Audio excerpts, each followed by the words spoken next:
If your allotment has gone from thriving plot to jungle somewhere around the start of summer, you are not alone. It happens to almost everyone. One warm fortnight away and the weeds put on 6 inches, the courgettes turn into triffids and the paths disappear. The good news is that an overgrown plot in late June or July is not a disaster. It is completely recoverable. Today, we are doing a full summer reset, clearing the chaos, fixing the soil, and getting you back to a harvest-ready plot before autumn. Courgettes belong to the cucurbit family, alongside cucumbers, pumpkins, and squash. They are warm season annuals, which means they are built to complete an entire life cycle. Germination, growth, flowering, fruiting, seed production, all within a single growing season. That urgency is not a quirk, it is the whole strategy. An annual plant has one biological mission: produce viable seeds before the cold arrives. It does not get a second chance.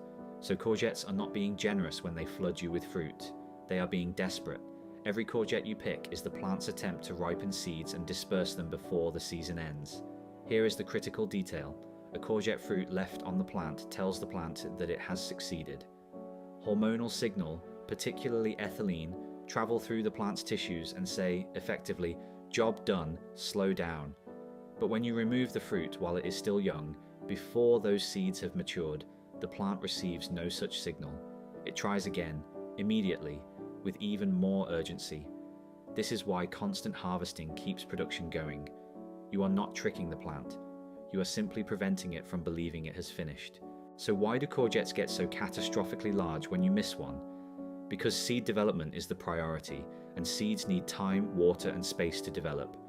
Once a fruit is pollinated and left alone, the plant diverts an enormous amount of energy, water, sugars, minerals, directly into that one fruit. It swells, it lignifies, the skin toughens and turns pale or yellow, depending on the variety.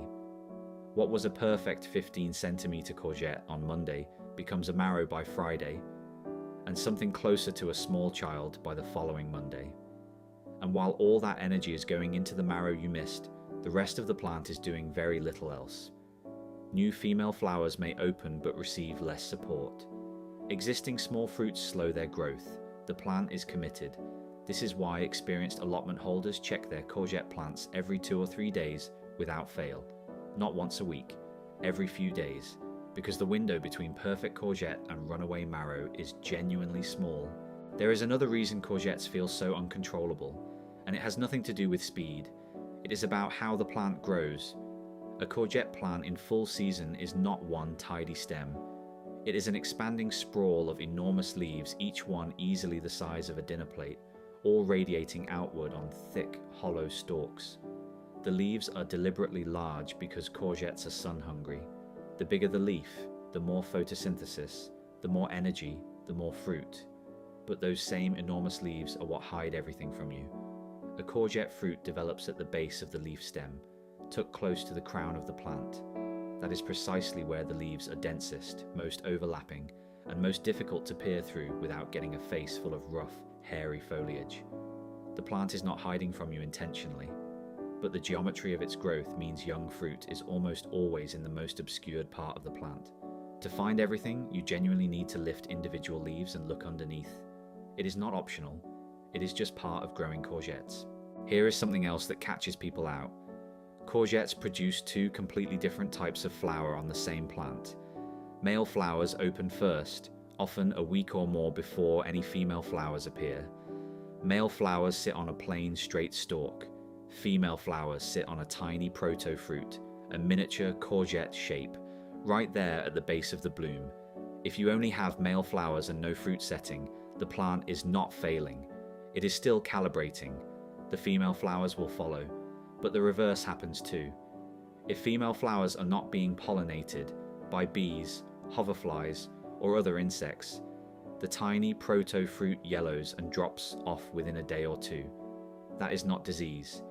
That is just an unfertilized fruit being reabsorbed. It happens in cold or wet weather when pollinating insects are not active, or early in the season before insect populations have built up.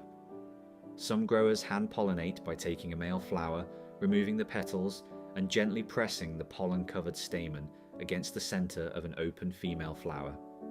It works. It is a quiet, slightly peculiar thing to be doing at 7 in the morning in your wellies, but it works. You cannot stop a courgette from being what it is, but you can work with it. Pick young and pick often. Fruits between 10 and 20 centimeters are at their most tender, their most flavorsome, and their most useful in the kitchen. Pick them at that stage and the plant stays in productive mode.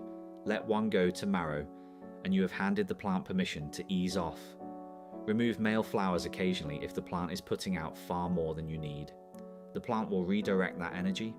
Feed regularly with a potassium-rich liquid feed once fruiting begins. Courgettes under nutritional stress will set fewer fruits, and the ones they do set will be less vigorous. And check, every 2 or 3 days, lift those leaves, look under everything. The courgette is not out of control. It is doing exactly what it evolved to do: produce seed, survive, and succeed, and it is doing it with extraordinary efficiency, understanding that changes how you manage it. You are not fighting the plant. You are working with its biology, timing your harvest to keep it guessing, and staying just one step ahead. So, over to you. What is the largest courgette you have ever accidentally grown?